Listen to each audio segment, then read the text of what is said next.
Bilang ba YouTube lagi na ko na ba?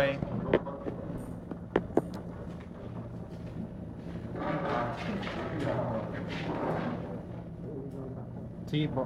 Sige po.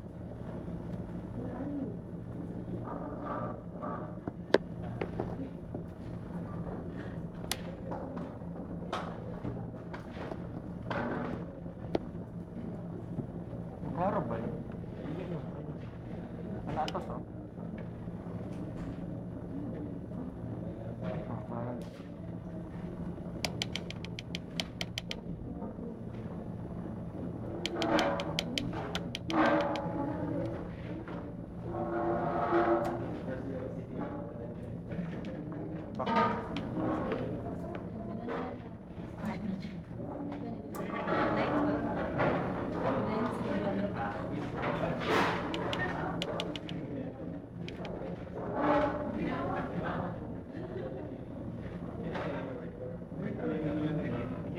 Okay, before we proceed with the abnormal, identify the tissue pointed.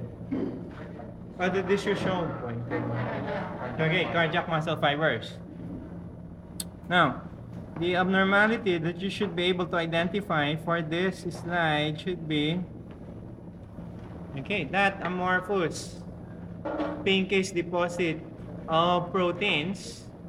So, if that is not fibrosis, it should be diagnosed as amyloidosis. So that is the only diagnostic abnormality that you should be able to identify for this slide. The pinkish hyaline material deposits in the tissues of the heart. So normally,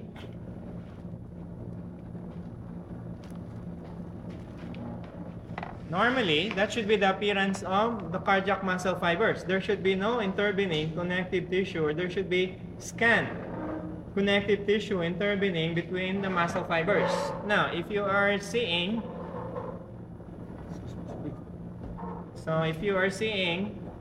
cardiac muscle fibers which are already distant from each other, and then there is a protein material separating them, that should be amyloidosis. Now, it will be important to distinguish amyloidosis from the fibrosis after myocardial infarction, because what happens to the heart muscle fibers in myocardial infarction? Now, there will be necrosis that will be developing in myocardial infarction. And because the heart muscle fibers are considered permanent cells, the dead cells will be replaced eventually by fibrous connective tissue or scar. However, in myocardial scarring after myocardial infarction, the scar will appear as a diffuse pink fibrous deposits within the heart. You will not be able to see regular cardiac muscle fibers within the scar tissue. Here, so within the amyloid deposits, there are still cardiac muscle fibers within the amyloid deposits. We will not be able to see trapped myocardial fibers within the scar tissue after myocardial infarction. So that should be the distinguishing feature between amyloidosis and fibrosis after myocardial infarction. So the cardiac muscle fibers are separated from each other because of the pinkish hyaline deposits. So that should be it for this slide, diagnosed as amyloidosis. Our next slide is diagnosed as cutaneous vasculitis. What are the two types of hypersensitivity reactions that will produce vasculitis? Types 2 and 3. Okay, identify the epithelium pointed.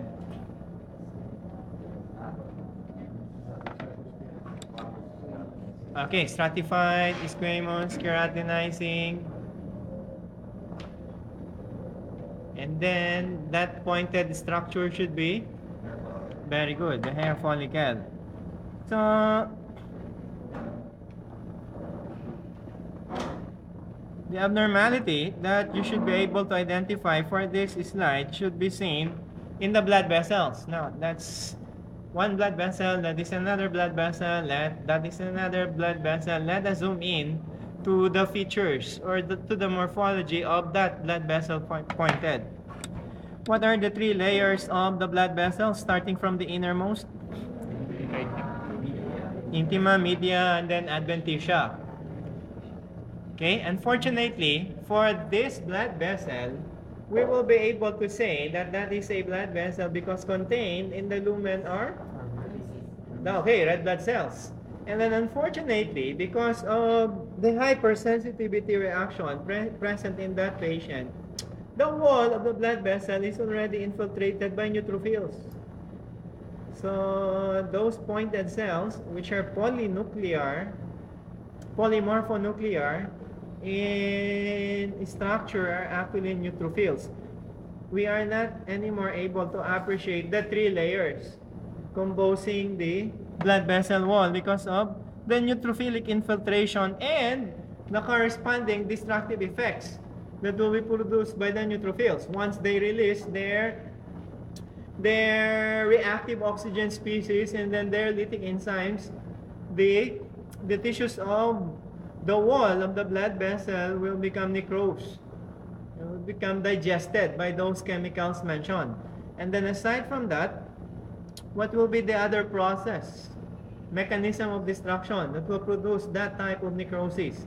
Secondary to the deposition of the antibodies to the endothelial surfaces or to the deposition of the antibody complexes to the wall of the blood vessels. Aside from what will recruit the neutrophils to that site of antibody or immune complex deposition. The complement system, very good. The complement system will become activated by a what pathway?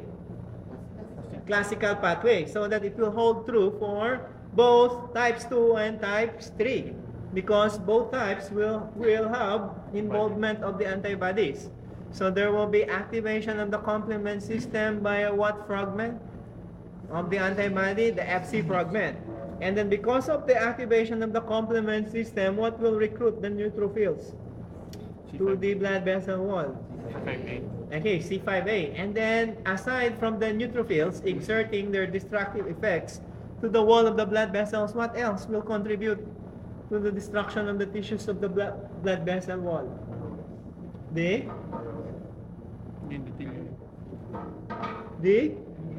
MAC, which is another product of complement system activation. So those are the two processes involved in the production of that type of histology of the blood vessels, destruction of the blood vessel wall. So the destruction is secondary to hypersensitivity reaction, which will produce inflammation of the blood vessel wall. That's the name, vasculitis, or inflammation of the blood vessel wall. So most likely, that should be the appearance of the portion of the slide that will come out in the practical exam. So there should be demonstration of the inflammation and destruction of the blood vessel wall to come up with the diagnosis of vasculitis.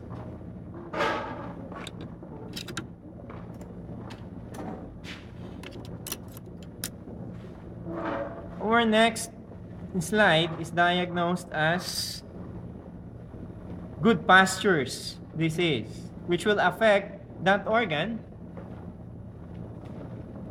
Okay, the lung. And then what is the other organ affected by vasculitis? Goodpasture's kidneys. Now, Goodpasture syndrome will develop by a what type of hypersensitivity reaction? Okay, very good. Type 2.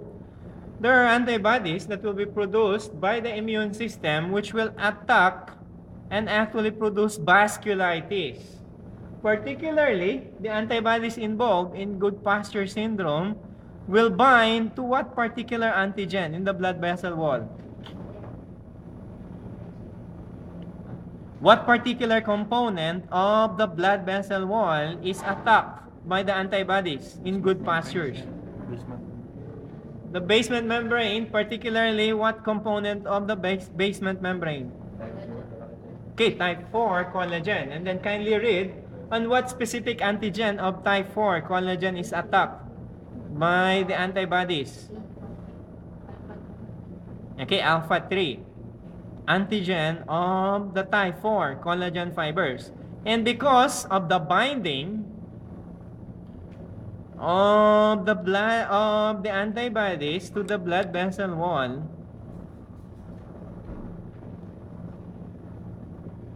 particularly the collagen fibers of the blood vessel wall, the complement system will become activated. And then, whatever mechanism of tissue destruction that we have discussed for vasculitis, same type of mechanism will be produced in the blood vessels in good posture syndrome. And then after the necrosis, the destruction of the wall of the blood vessels, which are present in the interstitial tissues of the lungs, after they become destroyed, after the wall becomes destroyed, the blood vessel wall will rupture. Okay? Because of that rupture, eventually, the entire thickness of the septum, and you still remember what septum is in the lungs? Okay, the wall of the alveolar spaces. Because the blood vessels are located within the septum, the rupture of the blood vessels will also cause the rupture of the septum. That is why we are now able to see red blood cells inside the alveolar spaces. Normally, the alveolar spaces should be devoid of red blood cells or blood cells. So that is another alveolus which is containing blood cells. So those are red blood cells, and then that is a white blood cell. Now, because the red blood cells are not normally present inside the alveolar spaces, eventually the immune system will send those pointed cells which will phagocytose the red blood cells. They are the macrophages. And then those golden brown pigments are actually evidence of red blood cell destruction. What is the specific name for that? For those golden brown pigments? Hemosiderin. So those are hemosiderin-laden pigments which have engulfed red blood cells. And then after degradation of the hemoglobin content of the red cells, hemosiderin pigments are produced. So those are still viable red blood cells. So the pathologic feature, microscopic feature for this disease should be the presence of the red blood cells and the hemosiderin pigments inside the alveolar spaces because of the rupture of the septum. And then particularly, what component of the septum is attacked by the antibodies? The basement membrane of the blood vessel wall. Okay.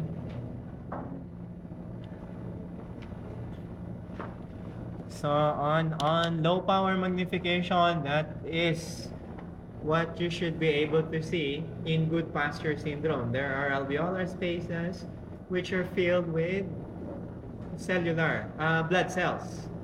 And then those pointed cells are actually the hemosiderin-laden macrophages.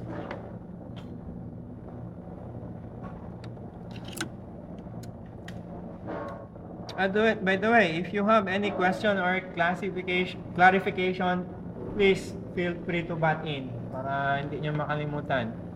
So at this point, do you have any question? Okay.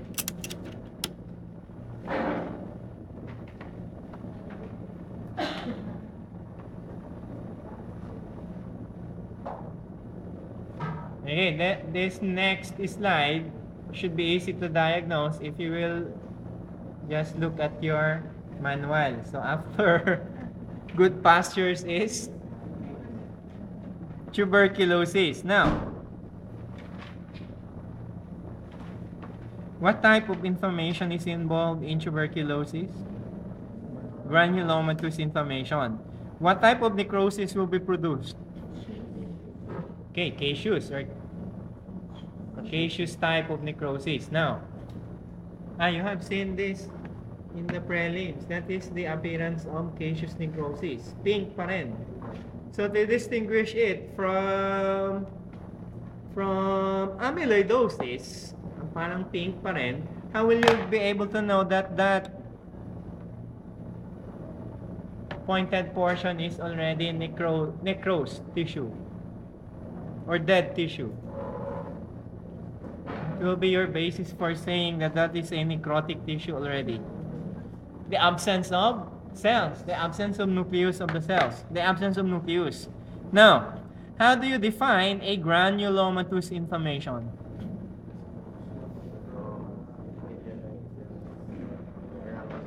It's characterized by the infiltration of macrophages, particularly what type of macrophages? Langhan. Epithelioid macrophages. They will become epithelioid after they become activated. What will activate the macrophages in type 4? In cell-mediated immune response. Interferon gain. What? Helper T cells or the CD4 lymphocytes. Now, fortunately, there are some details which are not projected by our apparatus. Those are actually the epithelioid macrophages. They are called epithelioid because they will have the same appearance with that of the squamous cells. Parang na silang epithelial cells. They are called epithelioid because of that reason mentioned a while ago. Once the macrophages become activated, they will increase their size. Mag-i-increase ang size nila because they will now be producing more enzymes that will allow them to kill the phagocytosed microorganisms. So, production of more enzymes, the enzymes are proteins, will entail the increase in number of what organelles? What are the organelles involved in protein synthesis? Okay, rough endoplasmic reticulum. After production, the enzymes, which are actually proteins, will be packaged in the Golgi apparatus. So because of that increased synthetic activity, increased protein synthetic activity, the Golgi apparatus and the rough endoplasmic reticulum will be increased in number, producing now the increase in the size of the activated macrophages. And then, at the periphery of the activated macrophages are the lymphocytes. Those dots are actually the nuclei of the lymphocytes. Particularly, what type of lymphocytes will be seen in granulomatous inflammation? Those which will activate the macrophages, the helper T cells, and then aside from the helper T cells, the cytotoxic T cells. Okay? The cytotoxic T cells. What is the role that will be played by the cytotoxic T cells? If the helper T cells activate the macrophages, the cytotoxic T cells will kill the infected cells. What are the infected cells in tuberculosis? After phagocytosing the TB bacilli, will the macrophages immediately be capable of killing the phagocytosed TB bacilli? No, actually, because of the resistance of the TB bacilli, they may even multiply in the phagosomes of the macrophages. So that seemingly, the macrophages will also become infected. So that they will become target of killing by the CD8 lymphocytes after the macrophages will present the antigens of the TB bacilli via what MHC molecule? Type 1. Type 1. Remember, the clutch total or the clutch product is 8. So, type 1 to 8, 1 times 8 equals 8.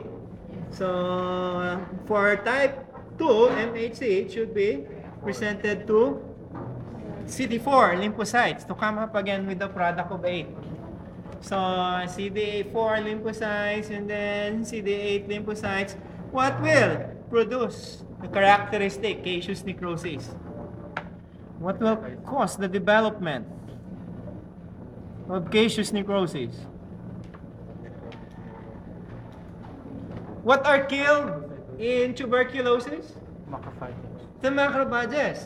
Once the macrophages are killed by CD8 lymphocytes, the enzymes and the reactive oxygen species contained in the lysosomes Will be released. of the macrophages will be released, Mag-leak out. mag-leak out to the tissues of the lungs. Whatever destructive effects those chemicals have on microorganisms, same destructive effects will be produced to the tissues of the body. Thus, the development of tissue destruction or necrosis. So that TB is included in hypersensitivity reactions because, as what we have discussed, what will produce tissue destruction will be the reaction of the immune system, not the TB bacilli themselves. And then how will you call that giant cell? Langerhans or Langhans? Okay, Langhans type giant cell. How will you be able to differentiate a Langhans type from a foreign body type giant cell? Okay, the arrangement of the nuclei. What is the purpose of the formation of Langhans type giant cells? To increase the Combined powers? antimicrobial effect. Combined antimicrobial effect? To contain the spread of the infection because initially they are not able to kill the phagocytosed TB bacilli. So that is why, in order to limit the spread of infection, they will aggregate with each other.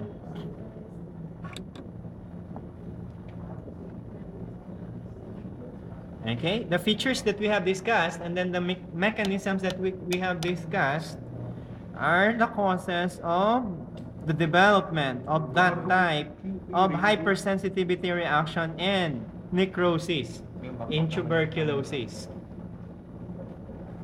Okay?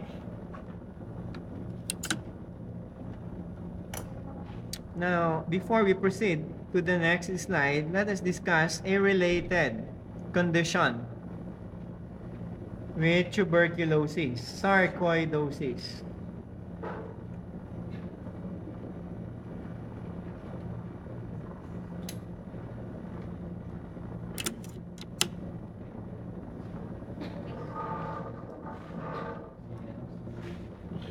What tissue are we looking?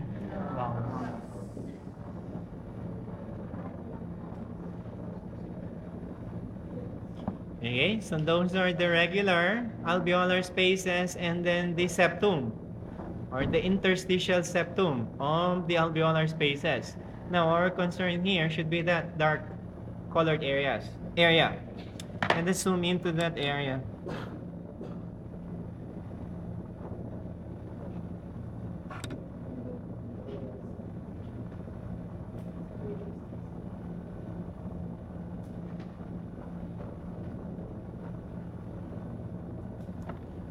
Identify that cell pointed. Langhans type, giant cell. Okay? Langhans type, giant cell. And then, okay? Notice the characteristic feature of the nuclei composing of the cells composing the Langhans type giant cells. So same type of nuclei are seen in these enlarged cells. They are still the epithelioid cells. So we are seeing infiltrates of epithelioid cells. So that what type of inflammation is seen? Granulomatous inflammation. And then those black dots are actually the nuclei of the lymphocytes. So most of those lymphocytes are only the CD4 lymphocytes. Now, the CD8 lymphocytes are not involved in this type of granulomatous inflammation so that no caseous necrosis is produced. So unfortunately, the cause why only the CD4 lymphocytes is involved is not yet fully understood. So that there is no caseous necrosis in sarcoidosis, only the typical granulomatous inflammation, which is characterized by the infiltration of the activated macrophages, which may form Langhans type giant cells, and then their activation is secondary to the action of those pointed cells, which are the CD4 lymphocytes. So high power magnification view and then low power magnification view. Okay? Sharog, din ninyo ma-perfect ang practical.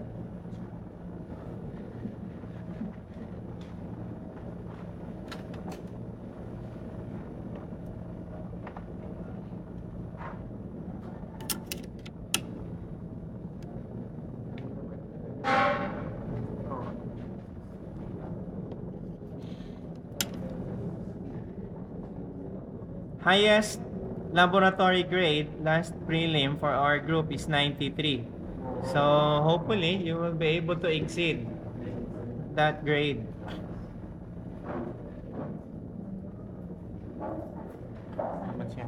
Just listen to our pre-lab or slide discussions because yung ginadiscuss ko sa inyo, yun din ang importante na mga features which you should be able to identify in your slides.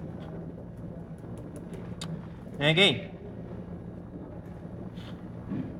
What we will discuss next is psoriasis.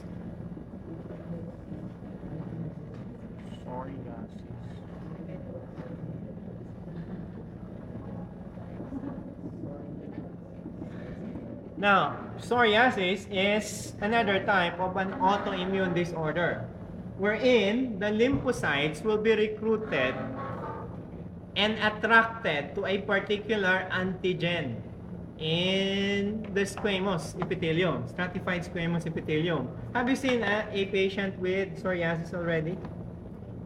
Yes. How will you describe the characteristic lesion in psoriasis? Scaling.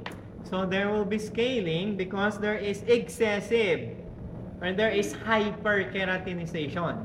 There is excessive keratin deposition or keratin formation in psoriasis. We will discuss later why hyperkeratosis or excessive keratin formation will develop in psoriasis. So we will begin with the story on how the lymphocytes are recruited to the site or to the skin tissue. Okay? So those dots are actually the nuclei of the lymphocytes which are attracted to a particular antigen in the squamous epithelium. Okay? Unfortunately, that antigen is not yet fully identified. So the mechanism, the hypothesis, current hypothesis is that the lymphocytes are attracted to a particular antigen in the squamous epithelium. So that once they are already recruited, once they are already present in the tissues of the skin, particularly those are still lymphocytes, in the epidermis and dermis, they will release cytokines. Cytokines that will recruit other types of white blood cells. So that if you can notice, in the deep dermis, we are now able to see more number of white blood cells. Some of them are already polymorphonuclear cells or neutrophils. However, the predominant leukocytic infiltrate will still be the mononuclear white blood cells. So that in psoriasis, the dermis becomes chronically inflamed. Why chronic inflammation? Presence of lymphocytes. Which are collectively called lymphocytes and macrophages, the mononuclear infiltrates. So mononuclear infiltrates are the characteristic type of WBC infiltrates in chronic inflammation. Okay, that's a macrophage, that's a lymphocyte. So for you to have an orientation of the size of the two types of white blood cells, so lymphocyte, macrophage. So that's one histologic characteristic of psoriasis. There is chronic inflammation. Because of the cytokines released by the lymphocytes attracted to a particular antigen in the epidermis. And then, some of the cytokines are considered growth factors. That is why, what can you say now about the thickness of that portion of the epidermis? Okay, there is increased thickness because of the increased rate of multiplication of the squamous cells in that portion, so that there is also hyperplasia. Specific name for hyperplasia in the epidermis is acanthosis. Okay, there is acanthosis. And then, that acanthosis or hyperplasia is secondary to the cytokines or to the growth factors released by the lymphocytes. Another effect of the growth factors will be increased keratinization. So that is why there is scaling that will be seen in psoriasis. So that increased keratinization is specifically called hyperkeratinization.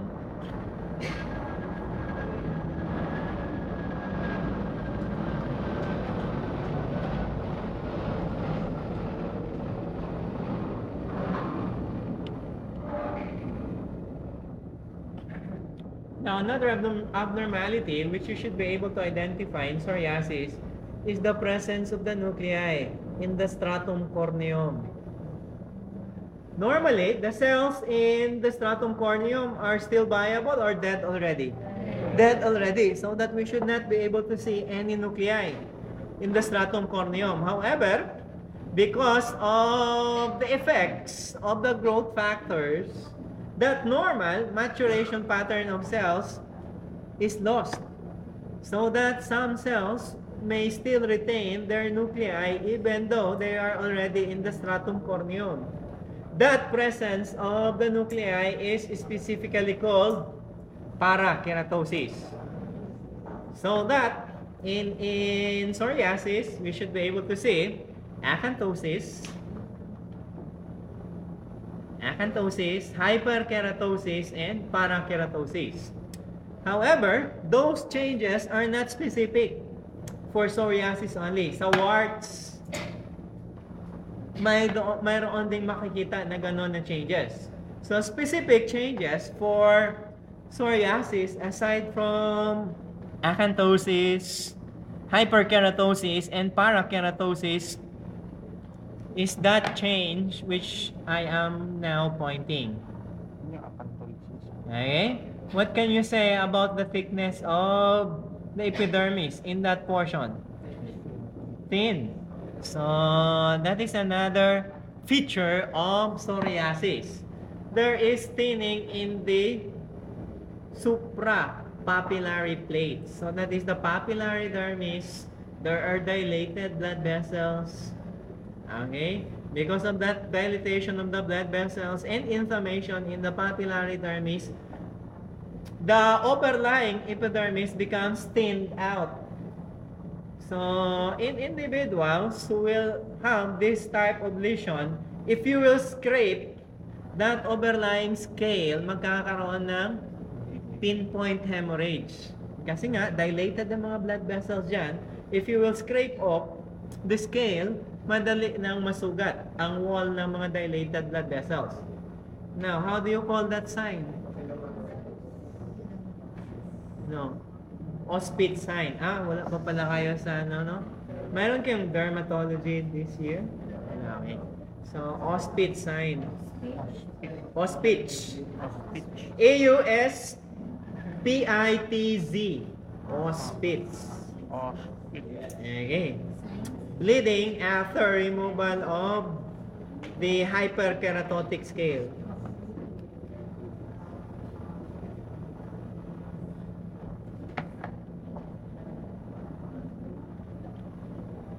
Now, another feature which is not present in this slide.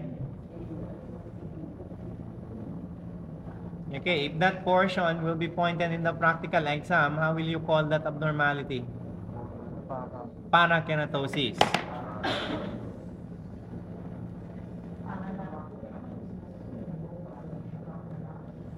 Okay, wala dito. Kindly read on Munro.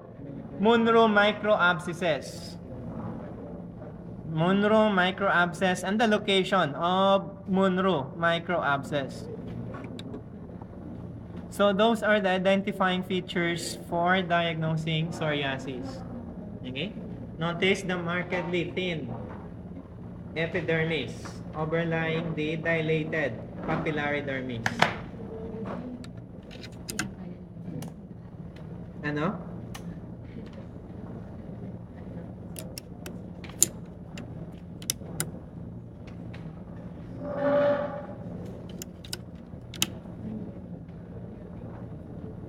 Our next slide is diagnosed as lupus of the skin. What type of hypersensitivity reaction is involved in lupus? Type 3, which is also known as immune complex mediated hypersensitivity reaction. Now,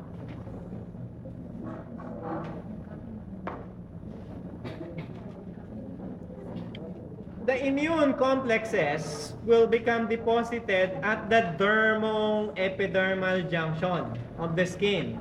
So the junction between the epidermis and the dermis.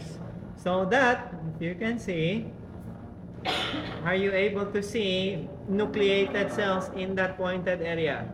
Indicating that that area is already composed of dead cells. And then, these cells which are showing clear vacuoles in their cytoplasm, they will become swollen. What should be the cause of that swelling? +5 sa next quiz.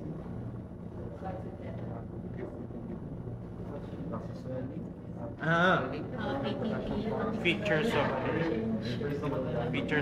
Remember acute inflammation. that antigen antibody complexes are deposited in that portion of the skin. Before dying, the cell will become swollen. So specifically, as described in your book, they will present with bacular degeneration or swelling. What should be the mechanism involved in that swelling? Changes in the plasma membrane.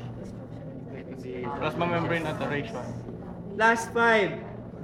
Remember, this is a type 3 hypersensitivity reaction, which is also called as D. Very good. Oh, what's daw? Why will the cells become inflated or swollen if the membrane attack complexes are formed? Ano? Why will the cells become swollen if MAC is formed?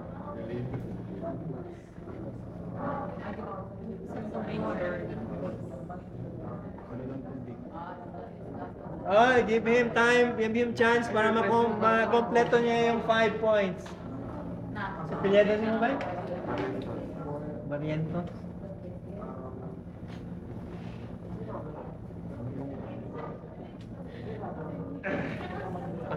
Okay, what will cause the activation of the complement system? It's easy, classical pathway. Okay? And then the cells will become swollen because the MAC will attach themselves to the plasma membrane of the attacked cell. And then because of that attachment, the MAC will form a hole allowing entry of the extracellular water into the cytoplasm. Thus the swelling and then eventually bursting of the cells, which will produce necrosis.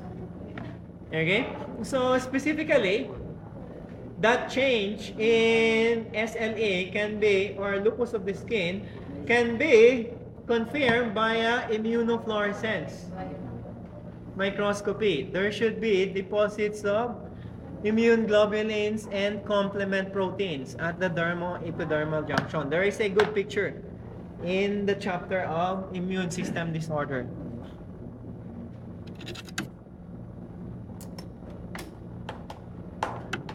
Last 3 ka lang ba eh? At least 3. Perfect.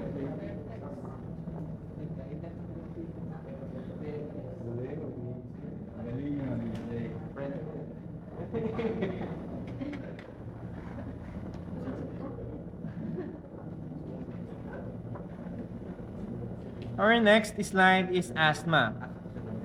What is the problem in patients who have asthma?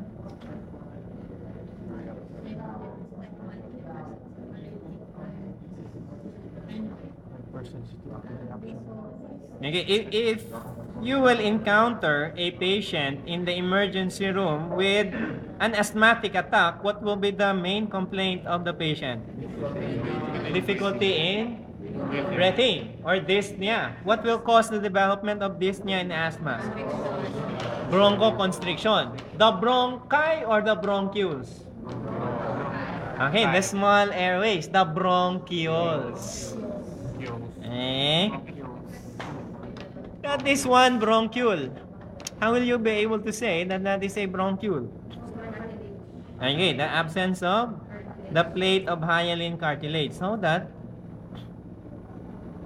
okay, because of the presence of the hyaline cartilage in that airway, that should be a bronchus. Now, we will focus more our attention on the bronchioles.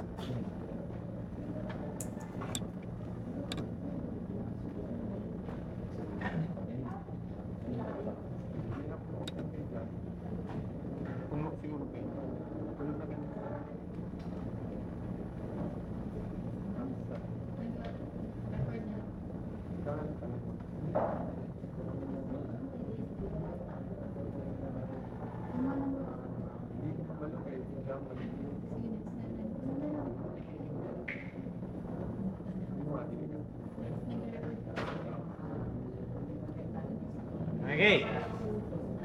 So before we proceed with the pathophysiology in asthma, identify those cells pointed, which are exhibiting pinkish cytoplasm. Eosinophilic They are eosinophils. So we will discuss later why those cells are present in the wall of the airways. Now, for asthma, what type of hypersensitivity reaction is involved in asthma? Type 1. What is the antibody implicated? IgE antibodies, which are present in the surface of what cells? Mast cells. Okay? Not all individuals will develop an asthma or are asthmatic because only those individuals who have hypersensitive mast cells to a particular antigen.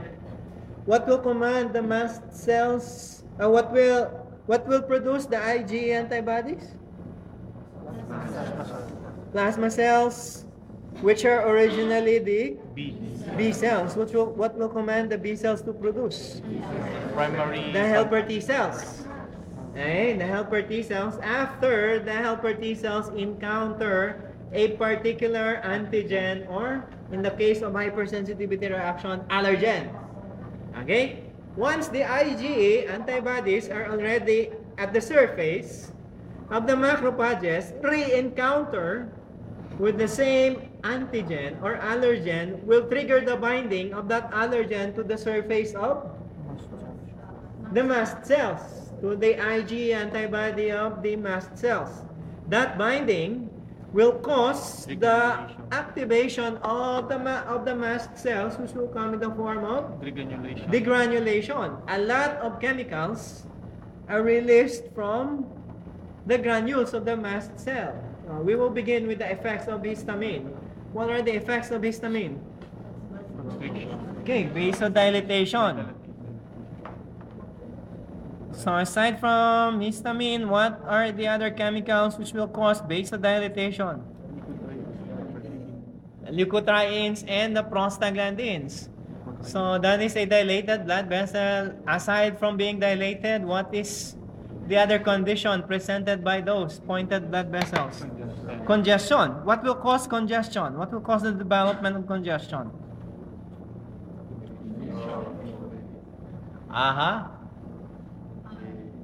Dilated. Okay, dilated sila. Dilated sila. Why will they become congested eventually? Mag-constrict mo. Increased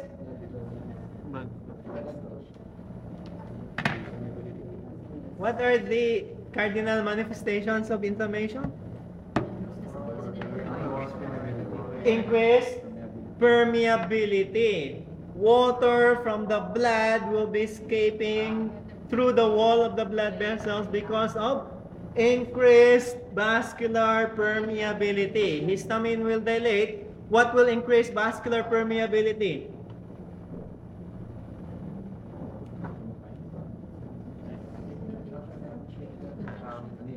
Nitric oxide will cause dilatation. Remember, prostaglandins and leukotrienes are released. They can also increase vascular permeability. That is why, because of that vascular permeability, congestion will develop. And then what will happen to the connective tissue? Because of that increased vascular permeability, Edema. the tissue will develop edema. That is why that swelling in the wall of the airway will contribute to the narrowing of the airway. And then another cause of narrowing of the airway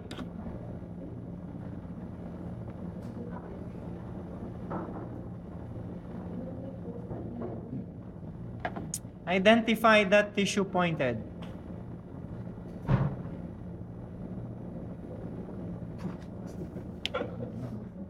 Very good. Ano sila? Smooth muscle fibers. The smooth muscle fibers will contract. And because there are no cartilaginous plates in the wall of the bronchioles, that contraction will cause the constriction of the lumen. What will command the smooth muscle fibers to contract? Ito mga leukotrienes. Ano? Mga leukotrienes. Very good. The leukotrienes, which are product of metabolism of arachidonic acid. So, are the prostaglandins, will the prostaglandins capable of producing the same effect? Nagkakos ba ng bronchoconstriction ng prostaglandins? Kasi sa smooth muscle. Only the leukotrienes. Okay, the role of prostaglandins will be vasodilatation, increased vascular permeability, and then Trienes. why are these cells present? They are lymphocytes, and then we have pointed a while ago the eosinophils, and then chemotaxis, which is the effect of Interleukin 1. mayroong mga prostaglandins na nag-recruit ng white blood cells aside from causing increased vascular permeability and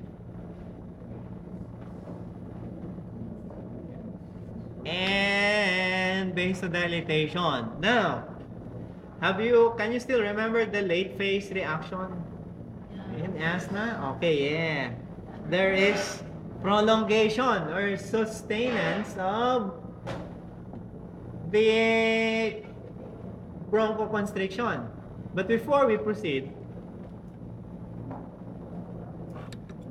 sa secondary phase, what can you say about the lumen of that bronchoconstricted and swollen airway? It is covered, plugged by mucus. Normally, mucus should line only the surface of the epithelium. However, in that case, there is excessive production of mucus, which is secondary to histamine. Okay, the effects of histamine. Okay? Kaya yung mga mayroong sipon, mga mayroong allergies, ang gamot na binibigay, anti-histamine. Now, let us go back to the late phase reaction. The late phase reaction is secondary to that pointed abnormality. What is your diagnosis for that?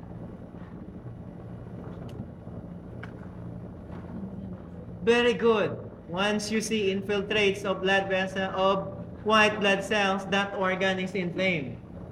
And there is inflammation because the white blood cells are recruited to the site of hypersensitivity reaction. And then that inflammation will cause the sustenance, the prolongation of the inflammation, which will cause swelling of the wall of that airway primarily because of the action of the chemicals released by those two-pointed cells, which are showing as eosinophilic cytoplasm. They are the eosinophils. Particularly, what are the two proteins released by the eosinophils which can cause toxic or damaging effects to the tissues of the lungs or to the bronchi? The MBP, major basic protein, and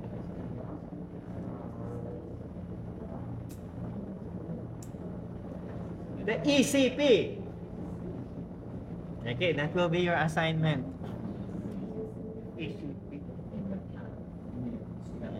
Okay, so we have discussed that. Oy, discuss ko yan. Ako pala ang teacher pa rin pala ninyo sa hypersensitivity reactions. Now, so that you will appreciate better your pathology. Pagdating ninyo sa pediatrics, pagdating ninyo sa internal medicine, anong gamot ang binibigay sa asthma? Those who have asthma, anong gamot ang binibigay? Steroids. Steroids particularly inhibits what enzyme? Cortisol. Inhibit phospholipase A2 because prostaglandins are products of action of phospholipase A2. So that there should be decreased production of prostaglandins and leukotrienes after the administration of steroids. And then aside from that, there are also drugs which are given in asthma to inhibit the release of histamine, mga antihistaminic drugs. There are also drugs which are given to relieve the constriction of the smooth muscle fibers in asthma. So that this is not a beauty in pathology. We are able to know what actually happens inside the organ affected. Bakit mayroong dyspnea in asthma? Because of the mechanisms that we have discussed. And then we will be able to treat the problem if we know what is happening in that affected organ. So you will be able to understand better your pharmacology, your internal medicine, your pediatrics, and then the other disciplines of medicine if you will know your pathology by heart.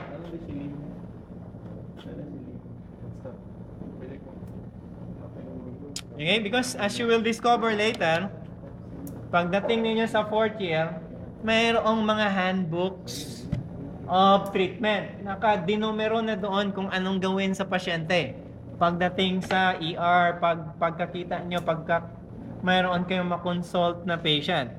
So, pwede yung gawin din ng mga nurses kung alam na nila paano paggamit ng mga handbooks. But what will distinguish you from the other fields of from the other medical fields is that you know what happens actually inside the affected organ. Okay, last slide is 144. We will reserve the discussion of the remaining slides next meeting na lang.